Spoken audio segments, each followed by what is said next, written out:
तो फिर बिल्कुल ऐसे वी मामला। आर इन पीरियड। अच्छा अब्दुल्ला साहब, एक और बड़ी अहम बात है जो आपने 2 रोज कबल कही थी, वो ये ऑपरेशन सिंदूर के बारे में आपने वाजे कर दिया था कि हम इस सिंदूर को हटा के विधवा कर देंगे, ऑपरेशन विधवा इसका नाम होगा, जो जो भारत है वो कुछ ही दिनों में पुकारेगा। बिल्कुल वैसा ही हुआ, ऐसा जवाब दिया है। क्या वो सिंदूर मेरा ख्याल में हट गया होगा?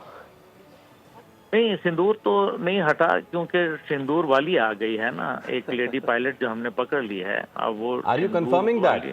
अब्दुल्ला साहब, आर यू कंफर्मिंग दैट? बिल्कुल, आई एम कंफर्मिंग दैट। अब उसको सिंदूर कौन लगाता है ये देखना है मेरे ख्याल में लगाता है नहीं दैट्स अ लगाता। Huge thing. अच्छा अच्छा अब्दुल्ला साहब, एक और बड़ी अहम बात है वो ये कि इस सारी जो सिचुएशन है इसके अंदर ये जो जंगी तैयारियां हैं, बड़े बड़े बोल थे, बड़ी बड़ी भड़के मार रहा था मोदी, उसका पोल बिल्कुल खुल के सामने आ चुका है। S-400 डिफेंस सिस्टम हो वो मिट्टी में मिल गया। INS विक्रांत जिस पे बड़ा नाज था वो बहरे हिंद में गारत हो गई। फिर राफेल ऐसे गिरे हैं जैसे कटी पतंगे गिरती हैं। देखें, 4 राफेल जो है 36 में से हमने अभी तक गिरा लिए हैं, और अगर इनका जंगी जुनून रहा तो मेरे ख्याल में फिर ये 3-4 ही बच जाएंगे। लेकिन बहरहाल इससे हट के क्या टेक्नोलॉजी बुरी है? टेक्नोलॉजी बुरी नहीं है, चलाने वाला जो है वो बहुत बुरा है।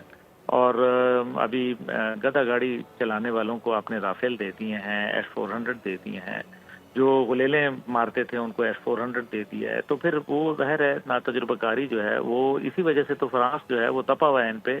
वो कह रहा है कि जी हमें जलील करवा दिया, हमारी टेक्नोलॉजी, हमारे शेयर जो है वो गिरवा दिए, इसीलिए तो वो मोंडे अखबार जो है वो उनको जो है वो रज के जो है वो उनके लत्ते ले रहा है। लेकिन देखिए ना, नरेंद्र मोदी जो है वो और उसकी जो इस टाइम पे काबीना है, क्योंकि 4 आदमी हैं, चारों के चारों बड़े बदमाश हैं। अजीत डोवल है, उसके अंदर जो है राजनाथ सिंह है, अमित शाह है, खुद जी नरेंद्र मोदी है। ये बुचर ऑफ गुजरात जो थे, अब गुजरात बुचर ऑफ पंजाब बन गए हैं, सिखों को मार रहे हैं। लेकिन देखें, मार्को रूबियो का अगर फोन आया तो क्या अमेरिका की तरफ से कोई स्टेटमेंट आई कि सिखों के ऊपर अपने ही मुल्क में उनको बैलिस्टिक मिसाइल से हमला करना, क्या ये दानिशमंदाना इक़दाम है? मतलब ये कौन सा वाहियात काम किया है? देखिए ना, ये एक क्या साबित क्या करना चाह रहा है? कल को इसका मतलब है नक्सलाइट के ऊपर जो है वो हमला कर देगा, फिर जो है परसों जो है वो नागालैंड पे हमला कर देगा, मिजोरम के ऊपर हमला कर देगा, मणिपुर पे हमला कर देगा। क्या कर देगा ये? तो ये क्या इज इट एंडिंग? क्या फिर देखिए ना, ये चाइना के जो हवाले से अभी इनके अज़ाइम हैं वो भी सामने नजर आ रहे हैं, और कहीं ऐसा तो नहीं है कि मगरिब इनको चाइना के खिलाफ जो है वो किसी एक बेट के तौर पर इस्तेमाल कर रहा हो, वगैरह वगैरह। बहरहाल इस सब से हट के मेरे ख्याल है कि हमने उनकी बहुत धुलाई की है, तारीख साज धुलाई की है, जिसके ऊपर गूंजें और चीखें, जैसे कि DJ ICR साहब ने कहा था कि वो पूरी दुनिया में गूंज आएगी, तो वो गूंज तो आई ना, 7 समुंदर पार आ गई गूंज। आपने देखा कि किस तरीके से अमेरिकन जो हैं उन्होंने इस मामले के ऊपर इंटरवीन किया, जो कल तक ये चाहते ही नहीं थे। लेकिन इससे पहले JD वेंस जो है वो बयान दे चुका है, उसने तो यही कहा था ना, जिस तरह से पहले पुलवामा के बाद इसने माइक पोम्पियो ने कहा था कि ठीक है जी, हॉट परसूट कर लो, तो इन्होंने भी ये टाइम पे उनके मल्टीपल एयर बेसिस, खास तौर पे वो जिससे पाकिस्तान और अफगानिस्तान और ये भारतीय पंजाब के ऊपर हमला हुआ, जी आदमपुर एयर बेस है, और इसी तरीके से श्रीनगर एयर बेस जो है वो हमने किया, सरसा जो है वो उड़ा दिया, भटिंडा उड़ा दिया, एंड सो ऑन। इसके अलावा जो उनका मिलिट्री ट्रेनिंग जो थी, जिसको स्कूल ऑफ मिलिट्री इंटेलिजेंस कहते हैं, वो उड़ा के रख दिया। हमने ये भी नहीं, बल्कि हम यहाँ ख़त्म नहीं होता, बल्कि हमने साइबर स्पेस में जाके उनकी वेबसाइट्स को हैक कर लिया, उनके जो कैमरे हैक कर लिए 2500, उनके जो सैटेलाइट थी वो मिलिट्री सैटेलाइट, उसको हैक कर लिया।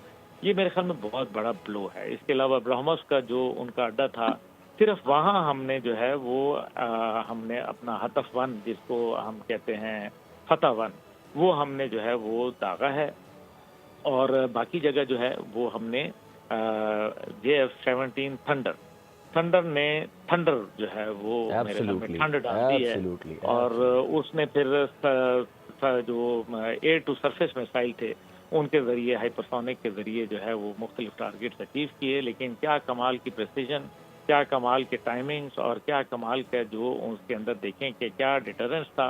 कि लोग देखते देखते रह गए और भारतीय एयरफोर्स जो है वो मुंह तकती रह गई और कुछ ना कर सकी।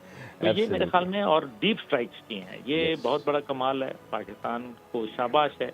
पाकिस्तान के शाहीनों पे मैं कहता हूँ कि हमें पढ़ पढ़ के फूंकना चाहिए, इनके ऊपर जो है इनके लिए दुआ करनी चाहिए, पाकिस्तानी फौज के लिए करना चाहिए, लेकिन साथ ही साथ हमें किसी भी मिस एडवेंचर के लिए तैयार रहना एब्सोल्युटली। अच्छा, मैं समझता हूँ कि मोदी फिर पागलपने का दौरा पड़ेगा हो सकता है, और वो मुख्तलिफ जो टारगेट्स हैं, जाहिर है हर मुल्क ने अपने टारगेट रखे होते हैं, ज़्यादातर दिफाई टारगेट लोगों ने ज़हन में रखे होते हैं, तो वो उनके ऊपर करने की कोशिश करेगा। मेरी जो है ये असेसमेंट है, अल्लाह करे कि ऐसा ना हो और अल्लाह ताला करे कि कोई मामला बेहतर हो जाएं, क्योंकि उनको भी पता चल गया है हमारी ताकत का और हमने भी उनके बाजू आजमा लिए हैं। तो अब मामलात जो हैं उनको चाहिए तो यही है कि जो हमारे कोई, वैसे तो हमारे कोई दोस्त हैं नहीं, लेकिन जो थोड़े बहुत हैं उनको चाहिए कि कुछ मामलात को देखें और ये खित्ता जो है वरना झुलस के रह जाएगा और ये एक बहुत बड़ी वॉर हो जाएगी। बिल्कुल। सब्सक्राइब करें और बेल दबाएं ताकि कोई खबर रह न जाए।